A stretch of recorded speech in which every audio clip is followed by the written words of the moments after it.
It all started after moving into my new house. Yeah, that's pretty cliche. Believe me, I know, but it's what happened. I never experienced anything supernatural before, and though interested, I never really expected anything to happen to me. I was able to rent the house for pretty cheap. I didn't think anything of it because it was old and not in the best of neighborhoods, so I guessed I just got a good deal. After moving everything in, things were fine for a while. I don't remember exactly when it started because it seemed so minor at the time. I'd leave a light on in the kitchen or the bathroom and come back to find it off. Honestly, I thought I was just forgetting that I turned them off already when I came back. After a while, I began to wonder and started leaving a couple of lights on purpose. Sometimes, nothing would happen. Sometimes I'd come back to find the lights turned off. By now, I figured out that something was off. I wasn't really scared, but just confused. I thought maybe something was wrong with the electronics. I started leaving lights on a bit more often because I thought I might be able to get some sign of why they would randomly shut off. That's when it started to take another turn. The first real time I remember something crazy happening was when I left the kitchen and living room lights on while I was asleep. I woke up to a deep, rumbling growl coming from the kitchen. Now from the bedroom, you can see down the hall to the living room, and that room is connected to the kitchen. I remember waking up and thinking that there was an animal or something in my house.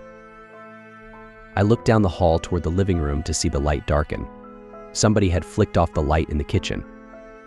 Another low growl came, this time from the living room, and I nearly screamed as I saw something bolt across the length of the hall opening, and then the living room light went out. I couldn't tell exactly what it was though. It just seemed like a black shadow or something. It didn't really matter. I was scared shitless. I bolted from my bed then and threw on the bedroom light, expecting something to be in this room and getting ready to come after me. Nothing. There wasn't anything in the room.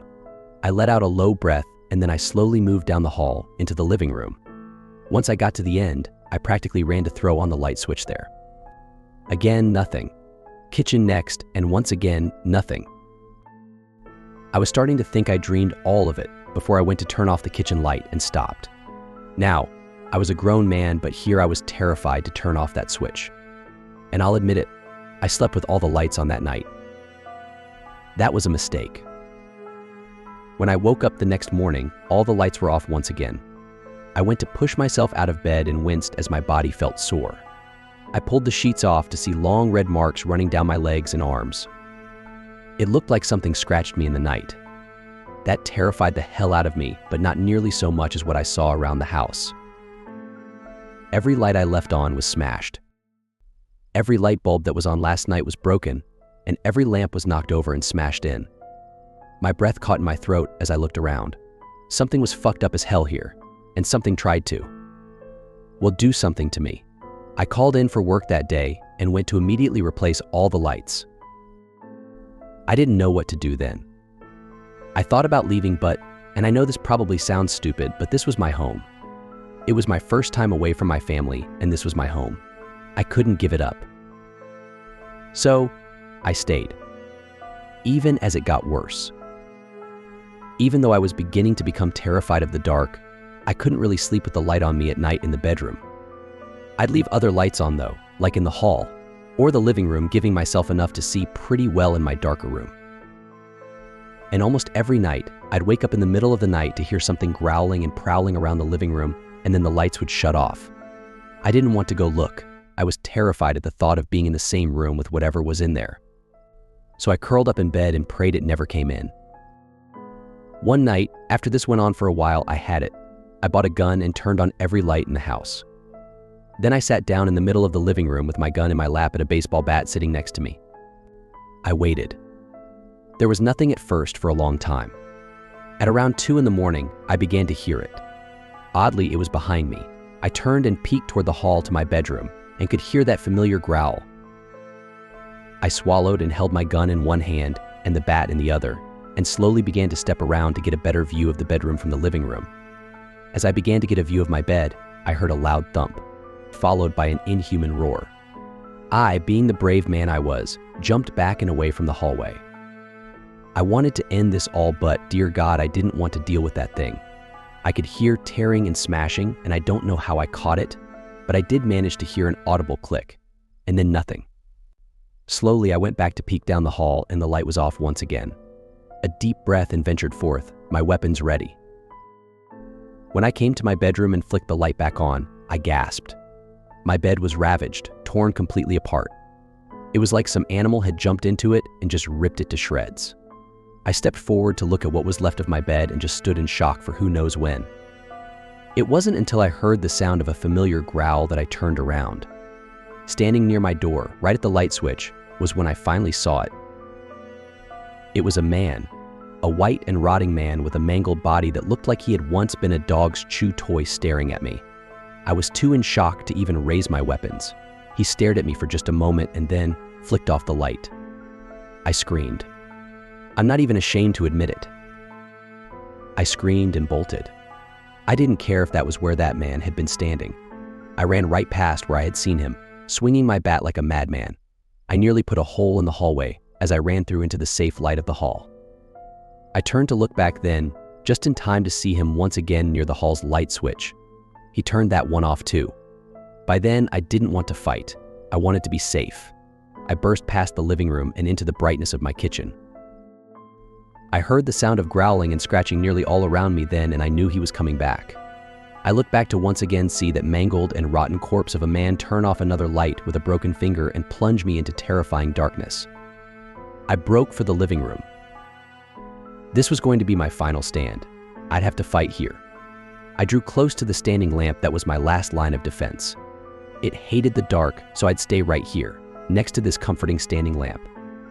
I waited for it to turn off, but it never did. I looked around and it was quiet. Nothing but quiet. I turned then to look at that saving grace of a lamp that refused to yield. I started to find myself laughing, a crazy but alive laugh, and I thought I'd finally be okay. I stepped closer and I swear I almost hugged that lamp. Until I saw it. I heard the growl first coming not from behind me but in front. From that lamp.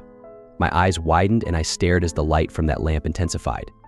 I stumbled back and I don't know what happened, but I think I tripped on something. I just know I found myself flat on my back staring up at that bright, intense light. It wasn't comforting any longer. Just hot and heavy and bright. I thought it was going to burn me away. And then it came. I don't have words to describe what poured from that lamp's light. It was hideous, twisted, and filled with rage. I know I'll never forget those eyes though. Bright, hot, and white, two glowing circles of pure malice. It hated me. It hated everything about me. And not just me. It hated all of us, every human being. But it was stuck here, and it would lash out at what it could, me. I don't know how I knew this, but I just knew. It lunged for me, and I prepared myself for a painful death. Click. The light went out. Once again came darkness. Sweet, quiet, relaxing darkness. I stayed on the ground for a long moment, letting my eyes adjust as I kept my gaze fixated on where my standing lamp was. As the seconds passed, I could start to make him out. That mangled man standing by the lamp, one torn hand upon the switch as he looked down at me. I understood then. I understood what it all meant. Everything that happened. The man pulled his hand away from it and then pointed a mangled finger toward it before, very clearly shaking his head from side to side. All I could find myself doing was nodding. He wasn't the one trying to harm me. All this time, in all those instances, he was trying to protect me. That creature could only come in the light, and this mangled man had been trying to keep me safe.